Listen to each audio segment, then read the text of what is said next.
শিক্ষার্থী বন্ধুরা, আমরা হায়ার ম্যাথের ফাংশনাল থেকে বেশ কয়েকটি ম্যাথ নিয়ে এবার চলে এসেছি।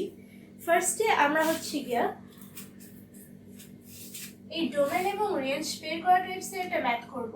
এখানে দেখতে পাচ্ছ যে সেটটা দেওয়া আছে যে s equals to xy, যেখানে x belongs to a, y belongs to a এবং y equals to x square।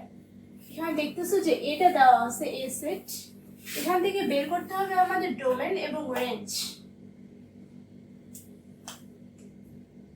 আমরা এখানে প্রথমে দেওয়া আছে লিখব,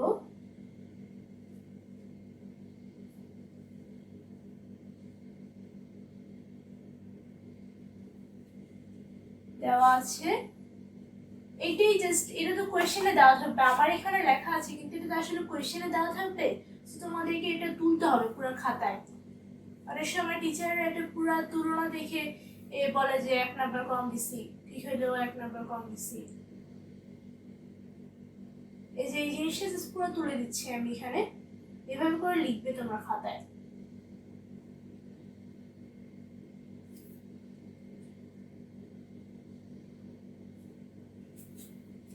এবং দেওয়া আছে, এটাও কিন্তু দেওয়া আছে তাই না, তার মানে আমাদের এটাও লিখতে হবে যে a equals to -2 -1 0 1 2। এখানে প্রথমে আমরা কি করব, প্রতিটি x belongs to a, যেহেতু আমরা নরমালি x এর মাধ্যমে y এর মান বের করি, এখানে x square equals to y, এখানে x এর মাধ্যমে আমরা জাস্ট y এর মানটা বের করব এভাবে যে এর প্রতি x belongs to a এর জন্য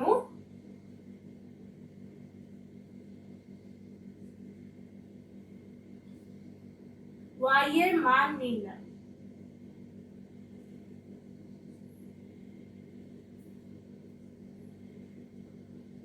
y এর মান নির্ণয় করি। এখানে একটা ছক আঁকা লাগবে, আমরা কি জাস্ট এই x এবং y ছোট্ট করে একটা ছক আঁকি। x y এই যে দেখতে পাচ্ছ,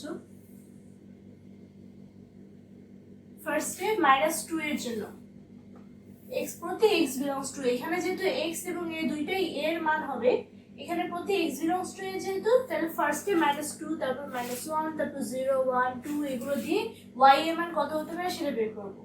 সো যদি x equals to আমাদের -2 হয়, তাহলে y equals to কত হবে 4, কারণ -2 whole square equals to 4।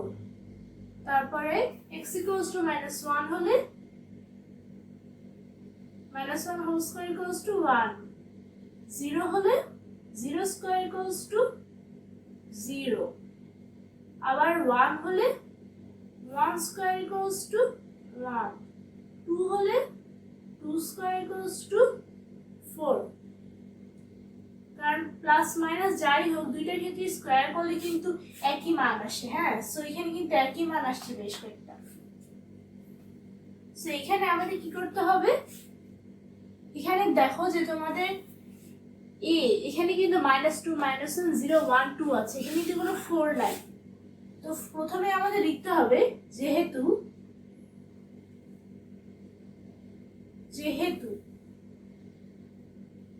4 does not belongs to চিহ্নটা কেমন, এই যে এরকম, belongs to চিহ্ন তো এরকম একটা অনেকটা এরকম, আর does not belongs to চিহ্ন এরকম।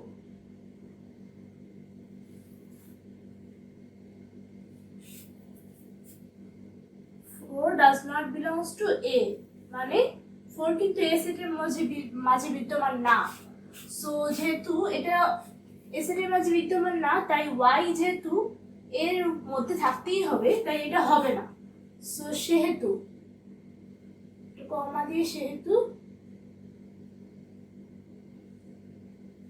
এখানে 4 যে দুইটাতে আছে, এই যে এইটাতে আর এইটাতে, এখানে s মানে এইভাবে দেখো তোমরা যে -2 4 does not belongs to a এবং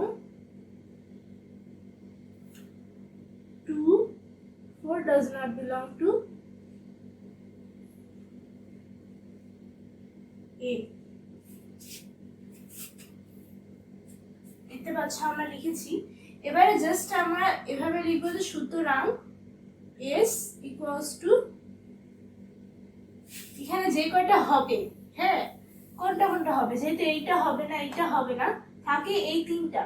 তার মানে যেহেতু এক্স ওয়াই ব্র্যাকেট আকারে ফুল হবে, কিন্তু দুইটা একসাথে ব্র্যাকেট আকারে, এটা আলাদা একটা সেট ডোমেন রেঞ্জ একসাথে, মানে অনেকটা এমন যে -1 1 এটা হচ্ছে এটা প্রথম উপাদান, 0 0 এটা হচ্ছে এটা দ্বিতীয় উপাদান, 1 1 এটা হচ্ছে এটা তৃতীয় উপাদান।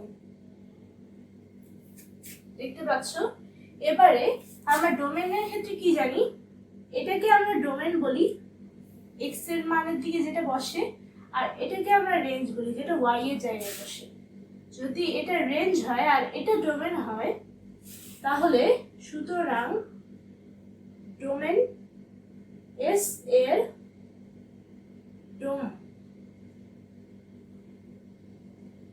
ডোমেনটা হবে হচ্ছে, আমরা যেহেতু ডোমেন ডি হিসেবে আমরা ডিএস দিয়ে লিখতে পারি যে ডিএস ইকুয়ালস টু এই যে -1 0 1, প্রত্যেকটা এক্স এর মাত্রা জাস্ট বসে যাবে এখানে, -1 0 1 ও রেঞ্জ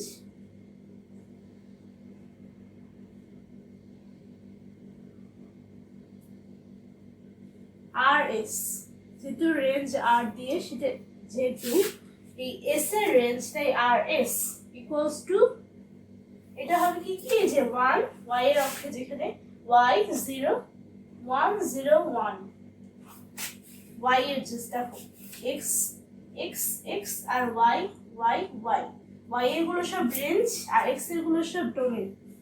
তাহলে এটা হলো হচ্ছে 1 0 1। এবারে জাস্ট পাশে লিখে দিব যে অ্যান্সার। এখানে কোনো সূত্র ব্যবহার করা হয়নি, সো পাশে যেহেতু সূত্র এটা তো এগুলো লেখা লাগে না। সুতরাং বন্ধুরা দেখতে পাচ্ছ যে আমরা একটি ফাংশনের ম্যাথ করেছি যেখানে ডোমেন এবং রেঞ্জ বের করা হয়েছে। এখানে সেট এক্স ওয়াই এর সেটটা এবং সেটগুলো কোথায় বিদ্যমান সেখান থেকে আসবে সেই জিনিসটা দেওয়া হয়েছে, এবং সবশেষে আমরা জাস্ট এস এর ডোমেন ডিএস এবং রেঞ্জ আর এস বের করেছি। দেখো -1 0 1 আর 1 0 1। শিক্ষার্থী বন্ধুরা, তোমরা নিশ্চয়ই আমার এই দেওয়া ম্যাথটি বুঝতে পেরেছো। তোমরা যারা বুঝতে পারোনি তারা নিশ্চয়ই আমাকে কমেন্ট করে জানাবে। এই ম্যাথটি যদি আবার দেখতে চাও তাহলে আমার আফিয়া ম্যাথ একাডেমি ইউটিউব চ্যানেলে এবং আফিয়া ম্যাথ একাডেমি ফেসবুক পেজে দেওয়া থাকবে।